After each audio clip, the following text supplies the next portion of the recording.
McGregor trying to go at the referee. I don't know what's going on here. Fighters who lash out at referees tend to be the most hot-headed in the game, and for this video, we're going to take a look at what happens to the athletes who dare to cross that line. Now, without further ado, and ranked in no particular order, here are times fighters fought with referees. Ahmed Aldarmaki versus Bogdan Kirilenko. This is an example of how to totally ruin your career in a matter of seconds. Ahmed Aldarmaki had just done enough to get himself a pretty solid win by way of rear naked choke over his opponent. You can finish it off here. This is not good! This is not good! But here's the problem. Once Mark Goddard tried to step in and break his hold, Aldarmaki, for some strange reason, kept his grip. And when Goddard finally got him to break it, Aldarmaki stood up and started getting in the veteran referee's face, acting like he was the one who was at fault. Oh, it's over! Rear naked choke, ladies and gentlemen, Mark Goddard. Whoa, whoa, whoa, what is happening here? No, you don't do that. He's gonna make a big mistake messing with Mark Goddard. Just a bizarre incident, and needless to say, was never seen in the MMA cage again. Conor McGregor versus Mark Goddard. Conor McGregor has found himself in quite a few altercations over the years.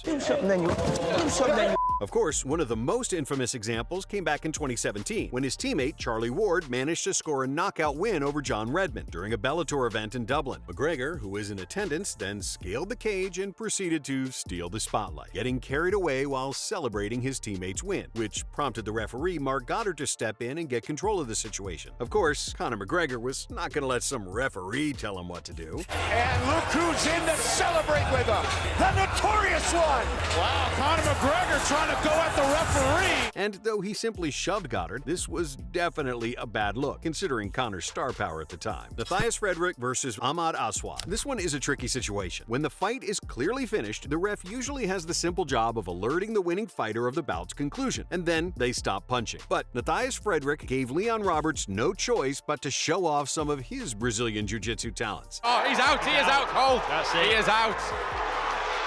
And you're not going to see a slicker back take from a referee. Leon Roberts with the slickest back take I have ever seen from an official. Anyone that says refs don't train, watch that. Roberts proved his talent with this one. See, Frederick suffers from a form of Asperger's and simply didn't get out of fight mode when he needed to. Shinashaktaga Soltitseg versus Ma Jiawen. At first glance, there's an argument to be made that this fight might have resulted in an early stoppage, if it weren't for the fact that this guy mistook the referee's leg for his opponent's. After Ma Jiawen ate a hard shot that caused him to fall face forward, the referee decided to take no chances with his health and called the bout off. The problem? Well, this guy was still conscious, or somewhat conscious, and he proceeded to latch onto a leg lock, cranking on the ref's leg before he was eventually restrained. Ma Jiawen was out. He attacked the legs of Olivier Coste. It didn't help that his victorious opponent started to taunt him in his confused state. But hey, that's just MMA for you. Referees don't often have to deal with leg locks, but when they do, they better have the correct defensive technique, because this move, if not handled well, can do some real damage very quickly. Reese Brink versus Joe Neem. Back in 2017, Reese Brink managed to score a pretty savage early KO in this fight, front-kicking Joe Neem in the face before unloading a brutal barrage of strikes that were enough to force a fair stoppage. But as it turned out, the clearly concussed fighter was not ready to quit on himself, and in a pretty hilarious turn of events, he proceeded to try and take down the referee, eventually climbing to the back and fighting to apply the choke. Add in the commentator's reaction and you've got yourself an instant classic. Joe Neem is still all messed up. He took Brandon Gallows down. He's going for the rear naked choke on Brandon Gallows.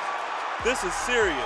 Holy shit. Thankfully, his corner were able to close in and get their man off the official before he could find the choke. But this is just one example of how long these confused fighters will keep going if they're not stopped from advancing position. Razi Jabari versus Honorio Banario. There's just something about a terrible stoppage like this one that really brings out the worst side of MMA to the surface. The winning fighter here, Honorio Banario, seemed to be telling the referee to stop the fight several strikes before he actually did. And when the finish finally came, he looked nearly as angry as Razi Jabari, who stood up, regained his composure, then proceeded to make a beeline for the referee, totally angered by his lack of care for fighter health. Before anyone knew what was happening, a small brawl broke out, although Jabari was pretty quickly restrained. Just an ugly situation on all sides. Wilhelm Ott. The thing about tapping to a submission to indicate that you give up is that you might not always be able to alert the referee. Maybe the viewing angle is off, or perhaps the referee simply doesn't notice what's happening. No, he's not. No, he's not. No, he's not. In Wilhelm Ott's case, though, we have absolutely no idea how the ref didn't see him frantically tapping.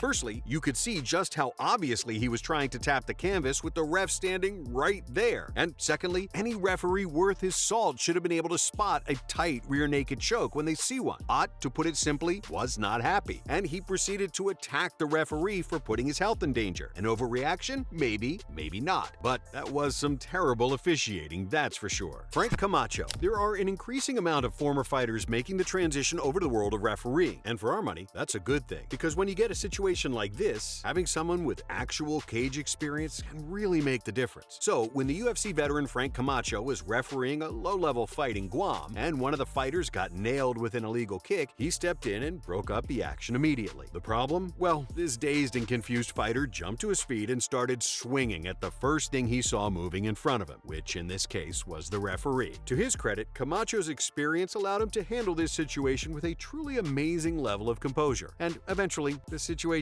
was brought to a standstill with no harm done. Takeo Shinya versus Jung Hyung Lee. This is probably among the worst post-fight scenes in MMA history. Takeo Shinya had just done enough to score a huge knockout over his opponent, Jung Hyung Lee, a guy who he had been feuding with all week. But instead of taking that revenge home with him, he decided he wanted more. And despite the referee's best attempts to stop him, he landed several more unanswered blows to his clearly beaten opponent and decided to attack the referee for trying to subdue him. Thankfully, it didn't take long for him to be restrained. But man, this was one of the ugliest fight endings we've ever seen. And as far as ways to ruin your fighting career go, this one takes the top spot. Takeo Shinya never stepped in an MMA cage again, and that's probably for the best. Gilbert Yvel versus Adi Bachmann. Gilbert Yvel already had a pretty terrible reputation for being a dirty fighter, long before he fought Adi Bachmann. Is Gilbert putting that thumb where it shouldn't belong again? Yep. Okay, that's it. That's it. Gilbert lost.